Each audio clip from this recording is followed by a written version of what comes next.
good morning mga paps, mga padyak. Ayan, shout out natin si Sir Giovanni de la Cruz. Ayan, sa kanya tong project bike na to. Ayan o, napaka-pogi.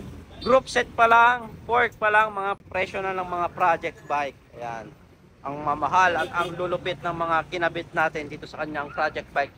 Unahin na natin dito sa carbon niya, Mountain Peak Explorer 2000. Ayan, size 29, large. Ito yung frame na kahit katukin mo, pitik-pitikin mo is solid. Yan, hindi yan natatakot sa mga pitik-pitik at katok-katok. Yan, carbon. Hindi lang yan yung carbon. Spacer, naka-silver bearing headset na carbon stem, carbon handlebar, Saturn. Yan. Saturn seat post na carbon din. At ito yung pinakamalupit dito. Fox fork. Yan, galing yan sa atin. Source natin to. Yan, kasi gusto ni Sir solid yung kanyang project bike. Kaya Fox fork yung nilagay natin. Ayan o. Grabe naman. Fork pa lang, presyo na ng isang project bike. Fox 34. Si Sir, na-advisean namin folding, kaso ayaw niya ng folding kasi may bad experience siya ata sa folding. Kaya wired yung ano natin. Gulong, Recon Race, fast rolling tire, Submit trim. Yan, Brooklyn. Naka-oil slick engine yung request ni Sir, oil slick spokes.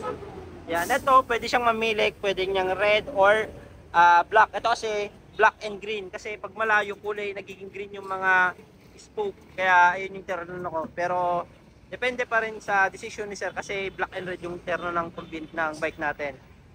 Yan. Ito yung isa sa pinakamalupit pa. Naka-straight na Shimano Jore XT. Yan, okay. 2 fingers. Ito yung adjustment niya. Yan. Depende sa smooth na gusto mo. Jore XT na shifter, XT chain, XTRD, XT sprocket, 1051. Ito ang dalawang big ring niya alloy. Pogi. Ito naman XT crankset. Yan. Ito yung upgrade natin kasi yung XT bakal, ito ginawa nating super light na CNC. Ito yung parang XTR 36 teeth, upgraded na. Naka weapon, sealed bearing pedal. Yan, naka sear grip na silicone, original na silicone grip.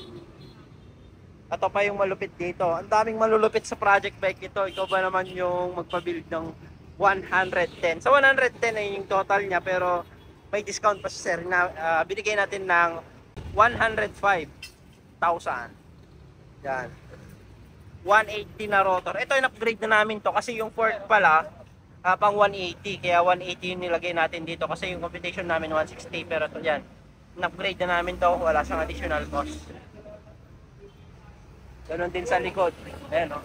High-tech rotor. At syempre, di mawawala yung sound check dito sa napakagandang bike. Ayan, syempre, sound check tayo sa hubs ni Sir. Oh, sarap.